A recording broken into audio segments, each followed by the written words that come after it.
الحمد لله الذي لم يزل قادرا كثيرا سميعا بصيرا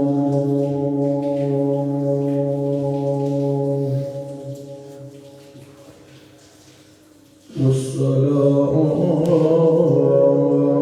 والسلام على نبيه ورسوله شاهدا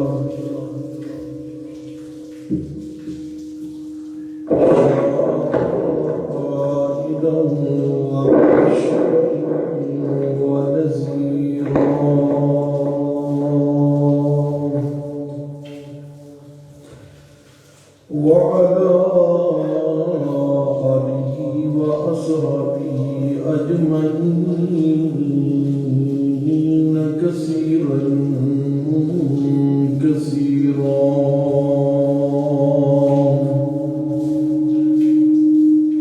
أما بعد فأعوذ بالله من الشيطان الرجيم بسم الله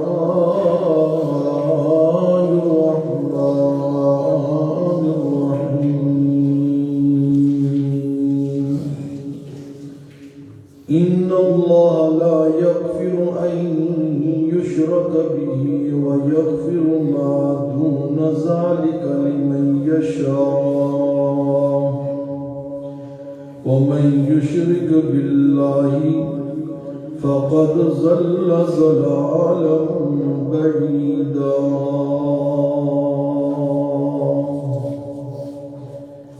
إن يدعون من دونه إلا إناثا وإن يدعون إلا شيطانا مريدا لعنه الله وقال لأتخذن من عبادك نصيبا مفروضا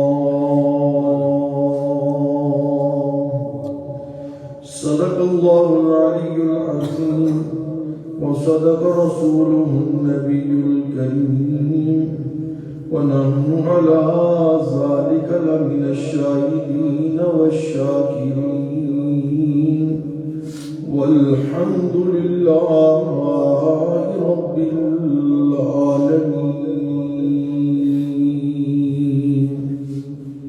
سامعین کرام قدر، آج کی نشست میں انشاءاللہ سورہ نساء کا اور سورہ مائدہ کا مختصر ترین خلاصہ عرض کیا جائے گا. سورۃ نساء وہ سورت جس سورت کے اندر اللہ کریم نے خواتین کا، عورتوں کا تحفظ فرمایا ہے. قرآن مجید میں دو صورتیں ہیں، ایک سورۃ النساء اور دوسری سورۃ الطلاق. سورۃ النساء کو نساء کبریٰ کہا جاتا ہے اور سورۃ الطلاق کو نساء صغریٰ کہا جاتا ہے. یعنی وہ چھوٹی سورۃ النساء سورۃ الطلاق ہے اور بڑی سورۃ النساء یہی سورت ہے جس کا خلاصہ عرض کیا جائے گا. ان دونوں صورتوں کے اندر اللہ کریم نے خواتین کے حقوق کو بیان کیا ہے. اسلام ایک جامع مذہب ہے، عالمی مذہب ہے، اس کی دعوت بھی عالمگیر دعوت ہے. اسلام نے چھوٹے سے لے کر بڑے تک، غریب سے لے کر امیر تک ہر ایک کا تحفظ کیا ہے، ہر ایک کے حقوق کو بیان کیا ہے. یہ مغربی نام نہاد دانشور اور مغرب سے متاثر ان کے پیسوں پر پلنے والے یہ انتہائی جھوٹا پروپیگنڈا کرتے ہیں کہ اسلام نے عورتوں کے حقوق کو سلب کر رکھا ہے، حالانکہ اسلام نے عورتوں کو جتنے حقوق دیے ہیں کسی اور مذہب کے اندر اتنے حقوق نہیں دیے۔ اسلام تو یہ کہتا ہے کہ اپنی بچیوں کو، بہنوں کو جائیداد میں سے حصہ بھی دو۔ کیا دو؟ حصہ دو۔ اسلام جو ہے وہ خواتین کو عزت اور شرف اور مرتبہ دیتے ہوئے اس چیز کا پابند بناتا ہے کہ حیا کے راستے کو اختیار کرو، پردہ کرو، جتنا پردہ کرو گی اتنا زیادہ تمہیں عزت اور عروج ملے گا۔ بات سمجھ آ رہی ہے؟ تو یہ پردہ جو ہے جس کا حکم قرآن نے خواتین کو دیا اور نبی پاک صلی اللہ علیہ وسلم کی ازواج مطہرات کو بھی مخاطب کر کے دیا اور بنات کو بھی مخاطب کر کے دیا۔ یہ جو لوگ کہتے ہیں جی کہ اور جی پردہ تو دل کا ہوتا ہے، پردہ کس کا ہوتا ہے؟ دل کا ہوتا ہے۔ یہ ظاہری پردہ کوئی چیز نہیں ہے، پردہ تو دل کا ہوتا ہے جی۔ مجھے بتائیے سیدہ فاطمہ الزہرا رضی اللہ تعالی عنہا اور میرے نبی کی باقی صاحبزادی حضرت زینب، حضرت رقیہ، حضرت ام کلثوم، ان سے زیادہ کس کا دل پاکیزہ ہوگا؟ نبی پاک صلی اللہ علیہ وسلم کی ازواج مطہرات، اس کائنات کی سب سے افضل ترین عورت حضرت عائشہ صدیقہ ام المومنین سے زیادہ کس کا دل پاکیزہ اور صاف ہوگا کہ جس کے دل کی گواہیاں رب نے آسمان سے اتاری ہیں۔ ایسی پاکیزہ خواتین کو بھی حکم ہوتا ہے کہ پردہ کرو۔ کیا کرو؟ پردہ کرو۔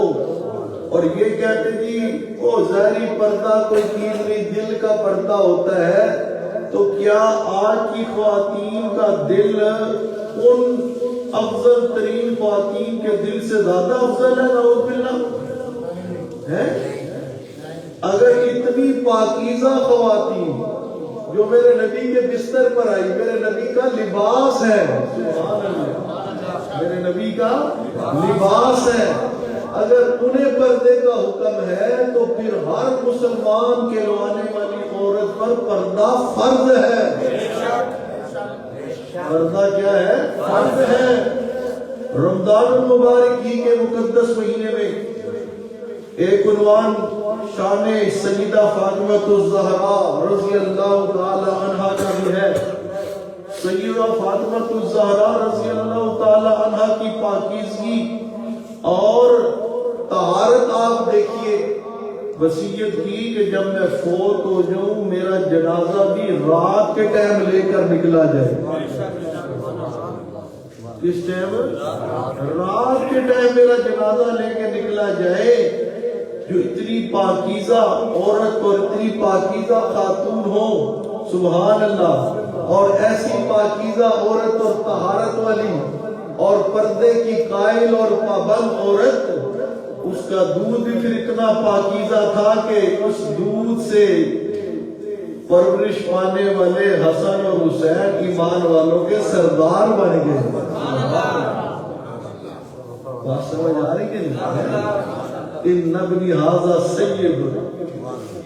ہاں جی توجہ کیجئے، میں عرض یہ کر رہا تھا اللہ پاک نے سورۃ النساء میں خواتین کے حقوق کو بیان کیا اور عورتوں کے لیے شرم، حیا اور پردہ لازم قرار دیا، عورتوں کے حقوق کا تحفظ فرمایا، جائیداد کے اندر انہیں حصہ دار بنایا، اب جو اپنے رسم و رواج، کنبے قبیلے اور اپنے بڑوں کی غلط روایات پر عمل کرتے ہوئے خواتین کو جداد میں حصہ نہیں دیتے، وہ نبی پاک صلی اللہ علیہ وسلم اور اللہ کی نافرمانی کرتے ہیں، وہ ظالم ہے، ظالم کیا ہے؟ اور اپنی بہن بیٹیوں کو حصہ نہ دینے والے جداد سے کون ہے؟ ظالم ہے۔ یہ عورت کا تحفظ اور حق قرآن نے بیان کیا ہے۔ کس نے بیان کیا ہے؟ قرآن نے بیان کیا ہے۔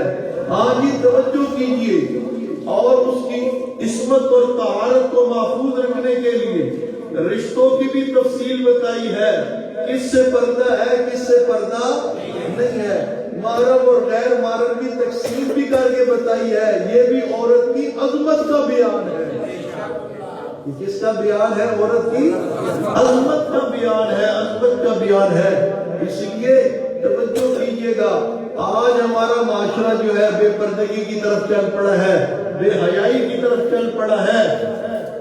سیدہ فاطمہ نبی کی بیٹی کہتی ہے کہ میرا جنازہ بھی رات کے اندھیرے میں نکالا جائے، اور ہماری خواتین آج کس ڈگر پر چل پڑی ہے کہ ہم سرے بازار اور دن چڑھے میں اس انداز میں پھرے کہ ہمارے گلے میں جو ہے روبٹا بھی نہ ہو، ہمارے اوپر سروں پر چادر بھی نہ ہو، اور منہ پر بھی جو ہے وہ نقاب نہ ہو، اور اسی طرح سریعام مردوں کے ساتھ برابری کرتے ہوئے مردوں کی طرح بازاروں کی زینت بن جائے، پھر اللہ کی رحمت نہیں ہوتی، پھر اللہ کی طرف سے لعنت ہی ہوا کرتی ہے۔ بات سمجھ آ رہی ہے نہیں؟ ہاں جی، یہ اللہ اور اللہ کے رسول کا حکم ہے۔ بات سمجھ آ رہی ہے؟ اس لیے اللہ اور اللہ کے رسول کے احکامات کو بیان کرنے والے اور جو پردے پر زور دینے والے علماء حق ہے، مبلغین ہے، جو انہیں کہے جی کہ یہ تو جی پرانے دور کے لوگ ہیں، یہ تو پیڑوان ہیں، انہیں تو دنیا کا پتہ ہی نہیں ہے، آج دنیا میں کیا چیلنجز سامنے ہے، ایسی باتیں کرنے والے وہ اللہ کے قرآن اور نبی کی شریعت کا مذاق اڑا رہے ہیں۔ اللہ ہمیں اس جرم سے بچا کے رکھے۔ ہاں جی، جہاں اس صورت میں اللہ کریم نے عورتوں کے حقوق کو بیان کیا، وہیں پر اللہ کریم نے جو ہے ساتھ ساتھ اصل مسئلہ توحید کو بھی بیان کیا۔ فرمایا وَاعْبُدُوا اللَّهَ وَلَا تُشْرِكُوا بِهِ شَيْئًا۔ جہاں عورتوں کے حق ادا کرنے ہیں مگر عقیدہ شرط ہے، عقیدہ شرط ہے۔ وَاعْبُدُوا اللَّهَ، اللہ ہی کی عبادت کرو، اللہ ہی کی پکار کرو، وَلَا تُشْرِكُوا بِهِ شَيْئًا،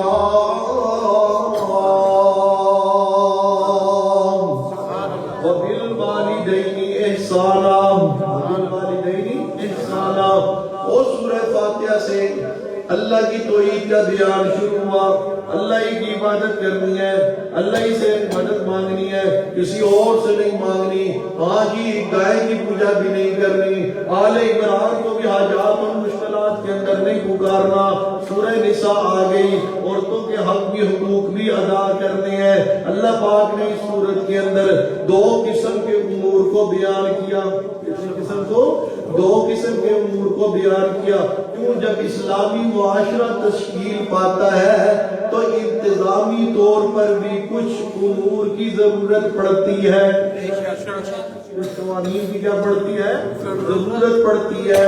اس صورت میں جو امور انتظامیہ ہے وہ دو قسم پر ہے، کچھ کا تعلق رعیت کے ساتھ ہے، پبلک کے ساتھ ہے، عوام کے ساتھ ہے، اور کچھ کا تعلق حکمرانوں کے ساتھ ہے۔ کس کے ساتھ ہے؟ حکمرانوں کے ساتھ ہے۔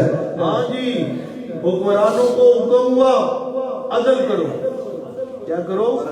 عدل کرو، انصاف کرو، تمہیں جو ذمہ داری دی گئی ہے اسے پورا کیا کرو؟ ادا کرو۔ جو عادل حکمران ہوگا، جیسے کل میں درس حدیث میں بیان کر رہا تھا، جس دن کوئی سایہ نہیں ہوگا اس دن اللہ اسے اپنا خصوصی سایہ عطا کرے گا، اور جو حکمران ظالم ہوگا اس کی سزا بھی اتنی سخت ہے، اللہ پاک بچا کے رکھے، اسے نشان عبرت بنایا جائے گا، اور اللہ پاک ایسے ظالموں کو دنیا میں بھی نشان عبرت بنا دیتے ہیں۔ بات سمجھ آ رہی ہے؟ اس لیے جب ذمہ داری مل جائے تو ذمہ داری کو پوری طرح سے نبھانا یہ فرض ہے، خواہ وہ ذمہ داری آپ کی نوکری کی صورت میں ہو، ملازمت کی صورت میں ہو، یا کسی بھی ڈیوٹی کی صورت میں ہو۔ بات سمجھ آ رہی کہ نہیں؟ یا حکمران بن کے ہو، یا وزیر بن کے ہو، یا مشیر بن کے ہو، کسی بھی درجے میں جو آپ کی ڈیوٹی لگ گئی ہے اس کے ساتھ انصاف کرنا یہ شریعت کا حکم ہے۔ یہ کیا ہے؟ شریعت کا حکم ہے، اور اس کے اندر کوتاہی کرنا یہ خیانت ہے، یہ دغا بازی ہے، یہ دو نمبری ہے جو اللہ کے ہاں قابل قبول نہیں ہے۔ ہاں جی، تو اللہ پاک نے یہاں 14 احکام رعیت کو بیان کیا اور 9 احکام سلطانیہ کو بیان کیا، اور ان میں سے 7 مسئلہ توحید کو بیان کر کے فرمایا وَاعْبُدُوا اللَّهَ وَلَا تُشْرِكُوا بِهِ شَيْئًا وَبِالْوَالِدَيْنِ إِحْسَانًا۔ اے لوگوں، اللہ کی عبادت کرو، اللہ کے ساتھ کسی کو شریک نہ کرو، وَبِالْوَالِدَيْنِ إِحْسَانًا، اور والدین کے ساتھ کیا کرو؟ احسان کرو، حسن سلوک کے ساتھ پیش آؤ۔ والدین کی عظمت کو بھی اللہ کریم نے بیان فرمایا، جہاں اللہ نے اپنی عظمت کو بیان کیا، ساتھ والدین کی عظمت کو بھی بیان کیا۔ اور پھر یہ جو پہلا مسئلہ مقصودی مسئلہ توحید فرمایا وَاعْبُدُوا اللَّهَ وَلَا تُشْرِكُوا بِهِ شَيْئًا۔ کیوں یہ اتنا ضروری ہے؟ فرمایا إِنَّ اللَّهَ لَا يَغْفِرُ أَن يُشْرَكَ بِهِ وَيَغْفِرُ مَا دُونَ ذَلِكَ لِمَن يَشَاءُ وَمَن يُشْرِكْ بِاللَّهِ فَقَدْ ضَلَّ ضَلَالًا بَعِيدًا۔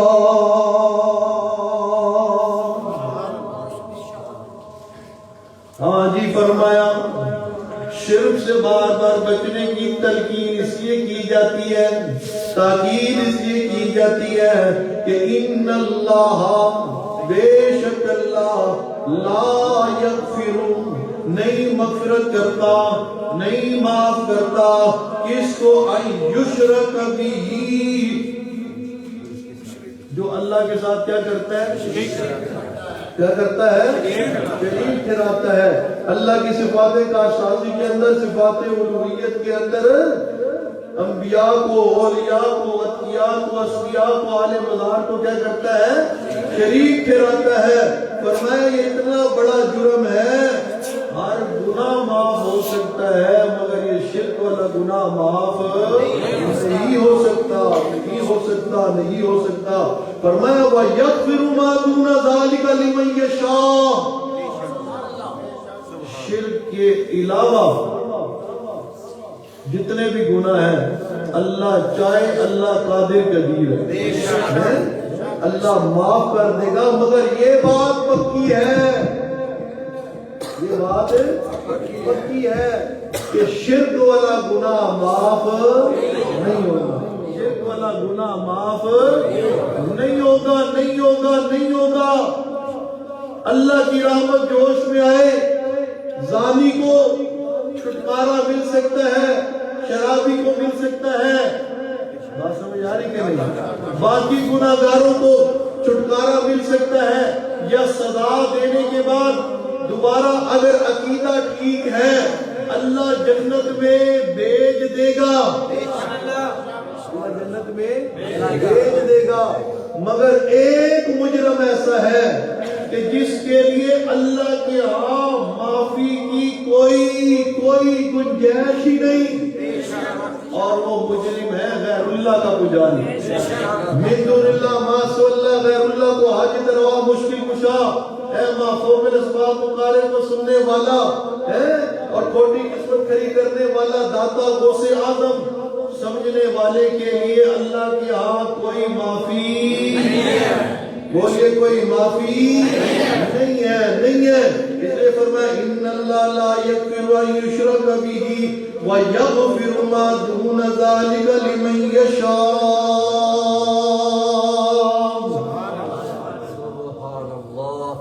آج لوگ باقی گناہوں سے بچنے کی تلقین کرتے ہیں، محنت کر رہے ہیں، اچھی بات ہے، مگر شرک والے مسئلے کو بیان ہی نہیں کرتے، اس طرف آتے نہیں جو بنیاد ہے جس کی اللہ کے ہاں معافی ہی نہیں ہے۔ ہم اس لیے سب سے زیادہ زور اس چیز پر دیتے ہیں کہ ایک اللہ کے سچے بندے بن جاؤ، اللہ کے ساتھ کسی کو شریک نہ ٹھہراؤ، کیونکہ اللہ کے ساتھ اگر کسی کو شریک ٹھہرایا تو اللہ کے کارناموں میں تمہارے لیے معافی کی کوئی گنجائش نہیں ہے۔ تو بتائیں نا، سب سے زیادہ اہم مسئلہ جو ہے وہ شرک کی تردید ہے کہ نہیں ہے؟ بولیے نا، آپ خود بولیے کہ اللہ کا قرآن سامنے ان اللہ لا یغفر ان یشرک بہ ویغفر ما دون ذلک لمن یشاء۔ اس لیے تو جہاں نبی پاک صلی اللہ علیہ وسلم کے مقام شفاعت کا تذکرہ ہے کہ نبی پاک صلی اللہ علیہ وسلم سفارش فرمائیں گے، فرمایا ہی لمن مات لم یشرک باللہ شیئا، میری سفارش، میں محمد رسول اللہ کی سفارش اس شخص کے لیے ہوگی جو اس حالت میں مرے گا کہ اللہ کے ساتھ کسی کو شریک ٹھہراتا تھا۔ مشرک کے لیے نبی پاک کی سفارش بھی کوئی نہیں، شفاعت بھی کوئی نہیں۔ ان اللہ لا یغفر ان یشرک بہ ویغفر ما دون ذلک لمن یشاء ومن یشرک باللہ فقد ضل ضلالا بعیدا۔ بہت دور کی ضلالت اور گمراہی میں جا پڑا۔ ہاں جی، پھر اللہ کریم نے یہاں سورۃ النساء کی آیت نمبر 65 کے اندر ایک عنوان یہ بیان کیا کہ اللہ اور اللہ کے رسول کی طرف سے جو فیصلے ہو جائے ان فیصلوں کو جو ہے بڑی خاموشی کے ساتھ، سچے دل کے ساتھ تسلیم کر لو، مان لو۔ دل کے اندر اگر ذرا سی کجی بھی آ گئی تو تم مومن ہو سکتے نہیں ہو۔ فرمایا فلا وربک لا یؤمنون حتی یحکموک فیما شجر بینہم ثم لا یجدوا فی انفسہم حرجا مما قضیت ویسلموا تسلیما۔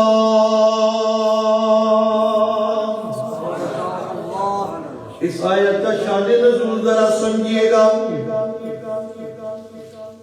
دو اشخاص کا آپس میں جھگڑا ہو گیا، اختلاف ہو گیا ہے جی۔ ایک کلمہ گو مسلمان ہے، بشر نامی منافق ہے کلمہ گو۔ لوگ کہتے ہیں جی مولوی جی یہ ہے کلمہ گو، اسے کچھ نہ کہو، کیونکہ یہ کلمہ گو ہے۔ اب یہ کلمہ گو سے کچھ نہیں ہوتا، بات سمجھ آ رہی ہے نا؟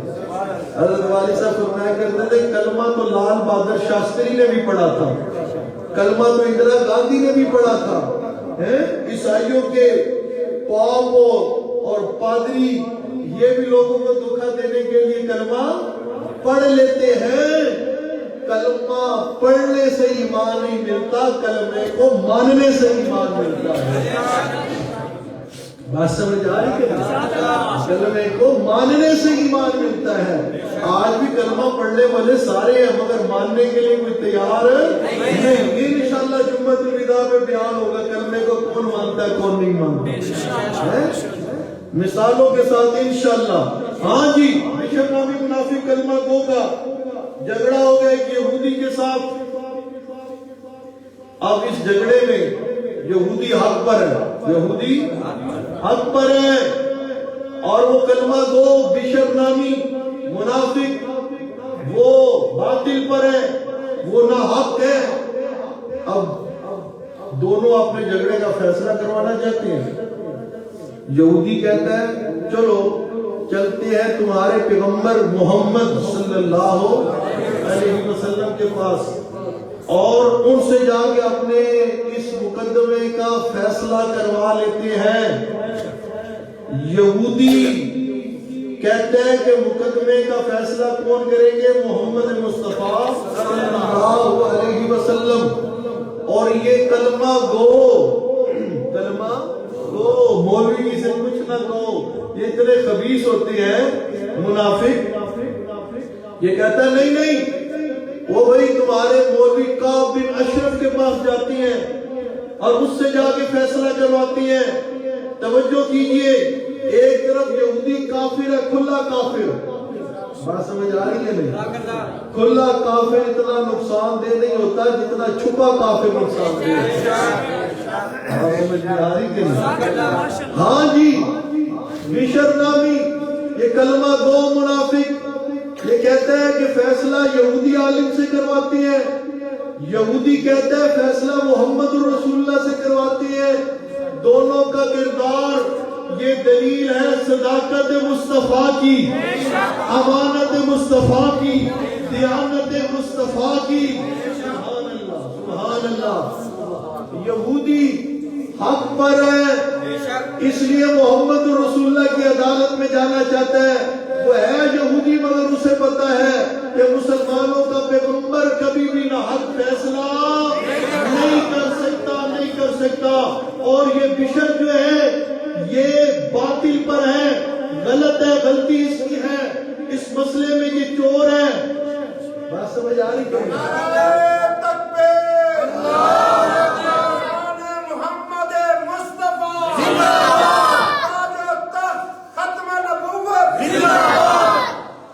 وہ اسے بھی پتا ہے میں غلط ہوں. فیصلہ محمد رسول اللہ کے پاس گیا تو محمد رسول اللہ نے یہودی کے حق میں فیصلہ کر دینا ہے. تو اس لیے دونوں کا کردار یہ صداقت محمد مصطفیٰ کی دلیل ہے. الحمدللہ. ہاں جی توجہ کیجئے. خیر، یہودی کے اصرار پر اس کو چاروں نہ چار نبی پاک صلی اللہ علیہ وسلم کی عدالت میں جانا پڑا. نبی پاک کے سامنے جب کیس پیش ہوا تو چیف جسٹس محمد مصطفیٰ صلی اللہ علیہ وسلم یہودی کے حق پر تھا، یہودی کے حق میں فیصلہ سنا دیا. اسے کہتے ہیں عدالت. بات سمجھ آ رہی ہے؟ اسے کہتے ہیں عدل، اسے کہتے ہیں عادل حکمران، اسے کہتے ہیں انصاف. مقابلے میں دشمن ہو، کھلا دشمن ہو، غیر مذہب کا ہو، کافر ہو، اگر حق پر ہے تو بات اسی کی کرنی چاہیے. بات سمجھ آ رہی کہ نہیں؟ حق کا ساتھ دینا چاہیے. نبی پاک صلی اللہ علیہ وسلم نے یہودی کے حق میں فیصلہ سنا دیا. اب دونوں نکلے ہیں. یہودی بڑا مطمئنہ خوش ہے کہ نبی پاک نے فیصلہ بڑا اچھا سنا دیا. اب یہ بشر منافق کیونکہ اس کے خلاف یہ تھا ہی غلطی پر تھا، اس کے خلاف فیصلہ ہوا. یہ راستے میں کہنے لگا کیونکہ منافق چین سے بیٹھتا تو ہے نہیں، ایک بات کو چھوڑتا ہے تو دوسری کو پکڑ لیتا ہے، دوسری کو چھوڑتا ہے تو تیسری کو پکڑ لیتا ہے. منافقوں کا کام یہی ہوتا ہے فساد برپا کرنا. منافق شخص سے کسی کی اچھائی نہیں دیکھی جاتی. منافق شخص سے یہ نہیں برداشت ہوتا عمل کیوں ہے، کام کیوں صحیح چل رہا ہے، بگڑنا چاہیے. بات سمجھ آ رہی ہے؟ پھر منافق کے دل کو تسلی ہوتی ہے. اس لیے منافق جو ہے وہ بیچارہ سرگرداں رہتا ہے پوری زندگی، کبھی ادھر کبھی ادھر کبھی ادھر کبھی ادھر ہے. اللہ پاک ہمیں ہر قسم کی منافقت سے بچا کے رکھے. ہاں توجہ کیجئے. اب وہ منافق کہنے لگا یہودی کو یار اس طرح کرتے ہیں، فیصلہ تو محمد کریم صلی اللہ علیہ وسلم نے سنا دیا ہے، اس فیصلے کی نظر ثانی حضرت عمر فاروق سے کروا لیتے ہیں. فیصلے کی نظر ثانی کس سے کروا لیتے ہیں؟ حضرت عمر سے کروا لیتے ہیں. فیصلہ ہو سپریم کورٹ کا اور نظر ثانی لوور کورٹ سے، ہائی کورٹ سے. منافق کی سوچ دیکھیے نا. اس نے سوچا یہ کیونکہ حضرت عمر فاروق کو یہودیوں سے بڑی نفرت ہے، یہودیت کا بیڑا غرق کر کے رکھ دیا حضرت عمر فاروق نے. اس لیے آج بھی یہودیوں کے چیلے اور نسل عمر کے نام سے بڑے جلتی ہے. آج بھی یہودیوں کا وہ نطفہ بات سمجھ آ رہی کہ نہیں؟ گندا نطفہ عمر فاروق کے نام سے بڑا جلتا ہے، بڑا بھاگتا ہے، بڑا سڑتا ہے، سڑتا رہے گا، کیونکہ میرے نبی پاک نے فرمایا تھا جہاں عمر ہوگا وہاں شیطان نہیں ہوگا۔ جس راستے سے عمر گزرتے شیطان، اب بولیے شیطان نہیں گزر سکتا۔ آج نماز تراویح کو بنیاد بنا کر تکلیف ہوتی ہے یہودیوں کے جرثوموں کو، عین الیہود کو بھی اور یہودیوں کے ایجنٹوں کو بھی، بڑے رافضیوں کو بھی اور چھوٹے رافضیوں کو بھی، مکمل رافضیوں کو بھی اور نیم رافضیوں کو بھی۔ رافضی نیم ہو یا کامل مکمل رافضی ہو، دونوں لعنتی ہیں۔ عمر کا دشمن عمر کا دشمن لعنتی ہے، عمر کے کردار کا مخالف لعنتی ہے، عمر کے فیصلوں کو نہ تسلیم کرنے والا۔ سمجھ آ رہی کہ نہیں؟ آج توجہ کیجئے، کہنے لگا حضرت عمر سوچ یہ تھا منافقی، کیونکہ یہودیوں کے بڑے خلاف ہے، وہ جب دیکھیں گے میں مسلمان ہوں یہ یہودی ہے، ہو سکتا ہے حضرت عمر میرے حق میں کیا کر دے، فیصلہ کر دے، چلو میں کوئی بگاڑ پیدا کروں گا، بگاڑ پیدا کروں گا۔ اب یہ منافق کی سوچ ہے کہ نبی اور نبی کا سچا وفادار ایک دوسرے کی مخالفت کر سکتے ہیں، نبی کا سچا وفادار اور صحابی جو ہے وہ نبی کے فیصلے کے خلاف فیصلہ دے سکتا ہے، یہ سوچ ہے منافق کی۔ کس کی منافق کی۔ مسلمان کی سوچ یہ ہے کہ میرے نبی کا عمر فاروق ہو، سبحان اللہ، میرے نبی کا سسر ہو، حضرت علی کا داماد فاروق اعظم ہو، وہ کسی بھی معاملے میں اللہ اور اللہ کے رسول کی مخالفت نہیں کر سکتا۔ اگر تراویح میرے نبی سے ثابت نہ ہوتی تو عمر فاروق کبھی بھی اس کا اہتمام نہ کرواتے۔ بات سمجھ آ رہی کہ نہیں؟ یہ تو منافق کی سوچ ہے کہ عمر جو ہے نبی کے خلاف کر سکتا ہے، کوئی مومن ایسی سوچ رکھ سکتا نہیں ہے۔ ہاں جی توجہ کیجئے گا، اس نے کہا وہ بھی یہودی بھی بڑا ہوشیار تھا، اسے پتا تھا کہ سچا مومن کبھی بھی اپنے نبی کے خلاف فیصلہ اس نے کہا مجھے کوئی مسئلہ نہیں، چلو عمر فاروق کے پاس بھی چلتے ہیں۔ حضرت عمر کے پاس آ گئے، توجہ بات ختم کرنے لگے، حضرت عمر کے پاس آ گئے، منافق نے آگے اپنی چکنی چوپڑی باتوں سے بات کرنا شروع کی۔ یہودی نے کہا عمر رکیے ذرا سنیے میری بات، یہ جو مسئلہ یہ بیان کر رہا ہے نا کیس، اس کا فیصلہ محمد رسول اللہ میرے حق میں کر چکے ہیں۔ اتنی بات سننی تھی، عمر کا چہرہ بدل گیا، عمر آئے جلال میں، کہنے لگے کیا یہ سچ کہہ رہے یہودی؟ بول۔ آگے سے منہ لٹکا کے کہنے لگا جی عمر کہہ تو سچ ہے۔ فرمایا مکانکما، اپنی جگہ پر کھڑے رہو، حتی اخرجکما، یہاں تک کہ میں دوبارہ گھر سے واپس باہر نکل آؤں۔ جناب عمر اندر گئے، تلوار اٹھائی، باہر آئے، منافق کا سر قلم کر کے فرمایا جو نبی کے فیصلے کے بعد عمر سے فیصلہ مانگے، عمر کا فیصلہ یہ ہے جو نبی کے فیصلے کو نہ مانے اسے زندہ رہنے کا حق ہی حاصل نہیں ہے۔ تکبیر! شان عمر فاروق اعظم! نام عمر فاروق اعظم! آج ابن سبا کی ضروریت کہتی ہے کہ نبی کے عمل کے خلاف جناب عمر فاروق نے نماز تراویح شروع کروا دی۔ سڑو جلو جلو قرآن کے منکرو جلتے رہو۔ اللہ نے جناب عمر کو یہ فضیلت اور شرف عطا کیا ہے، رمضان جیسا اعلیٰ مہینہ آتا ہے، سبحان اللہ سبحان اللہ، ہر جگہ با جماعت نماز تراویح میں قرآن، عمر تیرے سے راضی ہو گیا رحمان۔ واہ واہ عمر تیری شان، واہ واہ عمر تجھ سے جلتا ہے ہر شیطان. تو فرمایا اب وہ ان کا بندہ قتل ہو گیا، ظاہراً مسلمان تھا، اس کے کنبے قبیلے والے آگے کہنے لگے یا رسول اللہ دیکھیں جی عمر نے ایک بندہ مار دیا، مسلمان تھا، مار دیا جی، مار دیا، بڑا ظلم ہو گیا. حضرت عمر نے دیکھے نا جی کیا کر دیا کیا کر دیا، اور یہ تو مسلمان تھا. حضرت عمر نے اس کی گردن اڑا کے رکھ دی. نبی پاک صلی اللہ علیہ وسلم کے پاس شور کرتے آگے، اللہ پاک نے جبریل کو بھیجا، فرمایا فلا وربک لا یؤمنون حتی یحکموک فیما شجر بینہم. سن میرے پیارے پیغمبر، میں اللہ عمر کی صداقت اور عدالت کی گواہی دے رہا ہوں. یہ جس کو مومن کہہ رہے ہیں لا یؤمنون، یہ مومن نہیں ہے اس لیے کہ اس نے محمد رسول اللہ کے فیصلے کو دل و جہان سے تسلیم نہیں کیا.